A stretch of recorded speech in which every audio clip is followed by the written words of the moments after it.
That confused you there, didn't it? Right, we know that Spurs fans are wanting to have your say this morning. Loads of you getting in touch. Here's Paul. Spurs need a Spurs man in there that knows Spurs inside out. That's what they need. They don't need Igor. Igor, who's he? Everybody said, who's he? And the supporters that left at half-time, I don't blame them. That's what Paul thinks. What do you think? Send us your voice notes. You can leave a message or video on WhatsApp as well, but we like the voice notes. Use the number 07514 917 075 or scan the QR code on your screen, which takes you straight there. On Instagram or Facebook, use the hashtag SkySportsFC. Fairly obvious where we're going to start. That's with Tottenham Hotspur. Spurs fans, please get in touch with those messages. Get them in. Jay Bothroyd is here until midday. Right, first question. Do you think Spurs are going to go down? I mean, to be honest, I didn't think so. But after last night's performance and to see Spurs' running, the confidence of the players, the injuries they've still got, the suspensions now, it's looking really, really bleak. I still think they'll stay up. Again, just because I can't imagine them going down. That's the thing. I can't imagine them going down. I think they still got quality in their squad. But like the fan said there, and I think it was a mistake to bring in Igor Tudor, to be honest. OK, so should they change it now? Yeah, I definitely think so. I don't think he knows the club. He doesn't know English football. And I feel like that's what is needed now. You know, I want to see someone like, you know, a Tottenham person in there, whether it's like Robbie Keane, Jermaine Defoe, you know, Harry Redknapp, whoever it may be, someone that knows the club that can go in there, put their arm around the players, give them that confidence and get them back on the right track. But it's really, really difficult now. They've got some massive games coming up as well. But those names you've said, Robbie Keane, I suppose, could be long-term. The rest, I think you mean short-term. What if they do make a long-term appointment now? What's stopping them? What's stopping them? I mean, nothing's stopping them because I mean, all you've got to do is pay him out to the end of the season. It's not going to be much, but I think Tottenham should go for like someone like Zerbi. Well, he's available. Yeah, and exactly. So they ain't got to pay for him. I think he's a very good manager. He plays attacking football. He plays possession-based football. I think the players that are there, especially when they're all fit, can play the way he would want them to play. And I think it would be good. I think that he's not going to, you know, take no, you know, attitude, egos. He's going to deal with people. But like all the places he's gone to, he's done well. He's been successful. So I think that would be a good one. Obviously, all the Tottenham fans will say Pochettino, but I don't always think that works well when a manager that did achieve a lot at Tottenham goes back, because then there's expectation for him as well. If it starts off really bad, then what? You know, what do you let go of a legend of the club? I don't know. I think it needs someone new to go in there long term, but in the short term, I think it has to be someone that knows the club.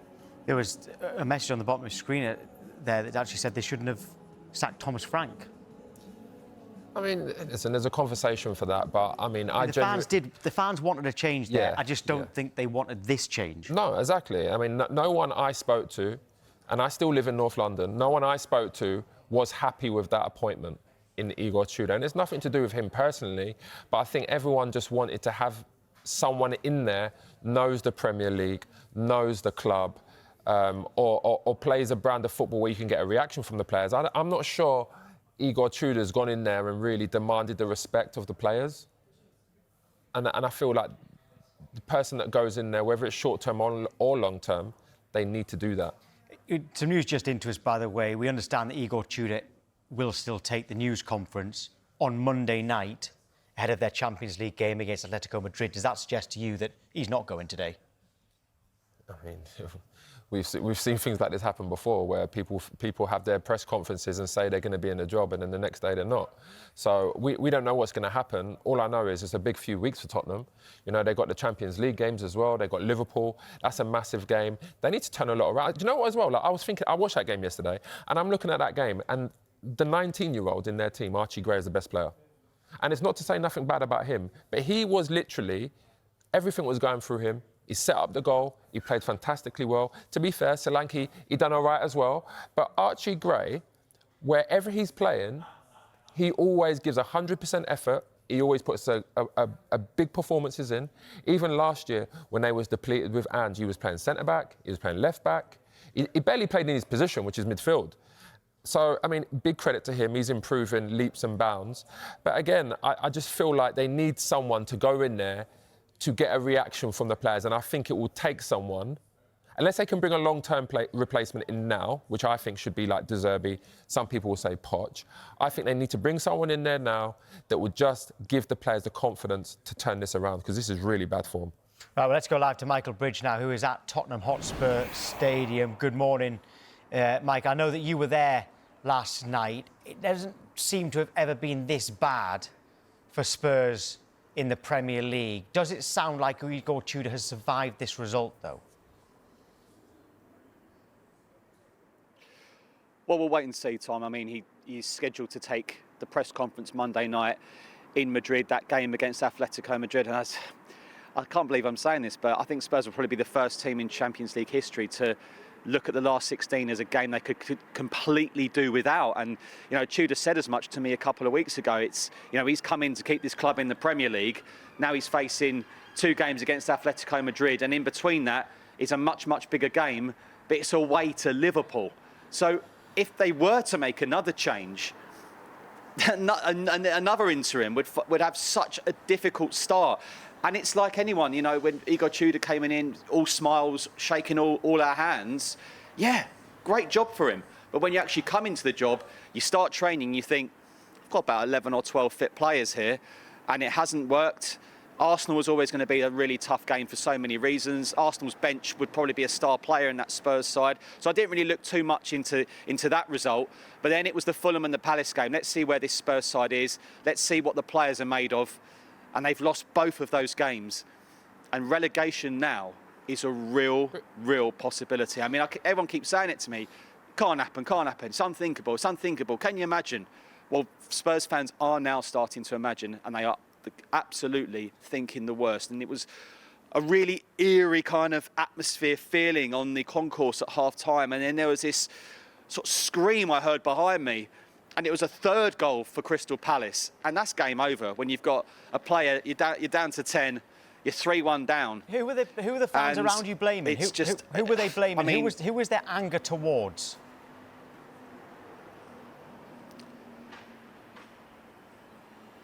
Look, I think, they're baffled as to why they didn't bring anyone in January. Thomas Frank wasn't the right fit at Tottenham Hotspur. And I think, you know, for me, they should have probably made the change at the very latest when they lost at home to West Ham. And of course, that reignited West Ham's fight to stay in the Premier League. But there were so many incidents before then. There was the Bournemouth game when a few of the players were having a row with the fans. Then there was that Arsenal Cup Thomas Frank held in his hand. And I said to someone, that reminded me of the Steve McLaren moment when he had the brolly in his hand for England. But they didn't make a change. And then January came, they sold Brennan Johnson, sort of on the first day of the January window. They had to bring players in. They simply had to, for so many reasons, and they didn't. And now the squad is short. There have been more injuries. The Romero suspension, he's now coming back. But then Van der Ven's now suspended. And they're clearly missing creativity in the likes of James Maddison, Dejan Kulusevski, but they probably won't play for the majority of the season. So it's a real possibility, and I cannot believe I'm saying this, but Tottenham Hotspur could be relegated. Bridgie, first of all, did you stay at the stadium for the whole game? And secondly, I look at the talent of those players that are available right now. The talent of those players available right now are still better than the likes of, no disrespect, but they're still better than the likes of Leeds. Do you think it's a thing where it's effort, application, or do you think it's players that are saying, I don't want to be here no more. I don't like this atmosphere?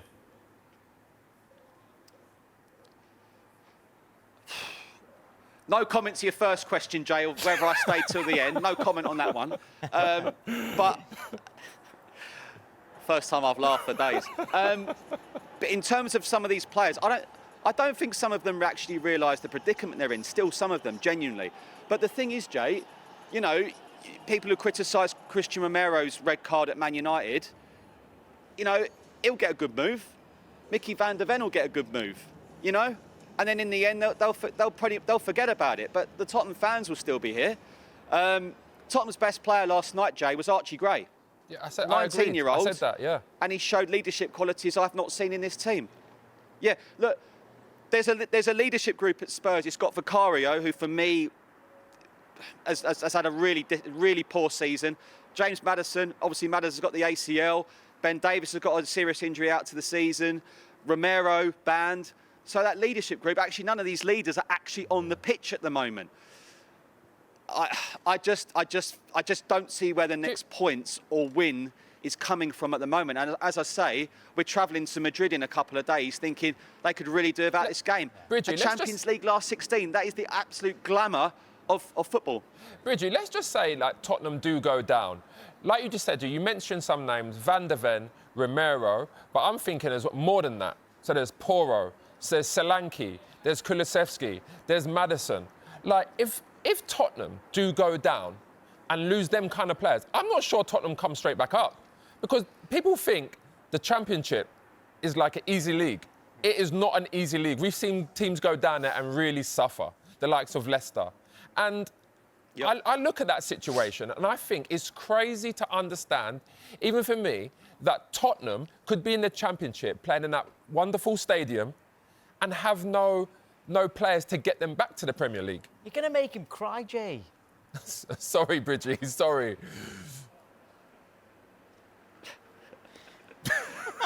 Do you know, Ian Bill, I've got nothing left.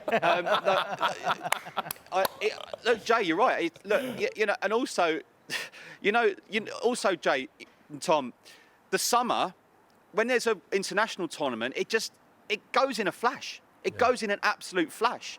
So you'll have players going to the World Cup with their countries. You talk about Mauricio Pochettino here. When will the USA get knocked out? I don't know. It's utterly unthinkable. And the problem is that they were losing games week after week after week, and then they were winning the odd Champions League match and finishing fourth in the Champions League, and it kind of like overshadowed it. But the difference last year was that they could lose. Actually, do you know what? They got used to losing too many league games here, and it's caught up with them. And they can't no longer rely on the three worst teams, because West Ham will pick up points. Forest will probably pick up points. As I say, I don't know when Spurs are going to pick up their next points. I don't think it will happen at Liverpool. Then this Forest game in a few weeks on the Sunday becomes a monumental game. Monumental. But, Spurs have already announced season ticket prices are frozen for next season. But that's still one of the most expensive in world football. But that's for the Premier League. So, as I say, it's utterly unthinkable for so many reasons. Someone said to me the other day, it'll be the greatest story in Premier League history. Oh, great. But I can understand why people say it. I can totally understand why people say it. Because look at this stadium and just look at it. You've got, it is one of the best in the world, but too many people enjoy coming here. And as I said the other week, I've seen Conor Ben win here just as much as Spurs. And then but you've got the NFL here, you've got the Formula One here. It is a wonderful stadium. And as I say, it is absolutely unthinkable. Yeah. But it can now happen. It can absolutely now happen. Yeah, it's a great story, but certainly not if you're a Tottenham fan. Michael, thank you. Thank you, mate.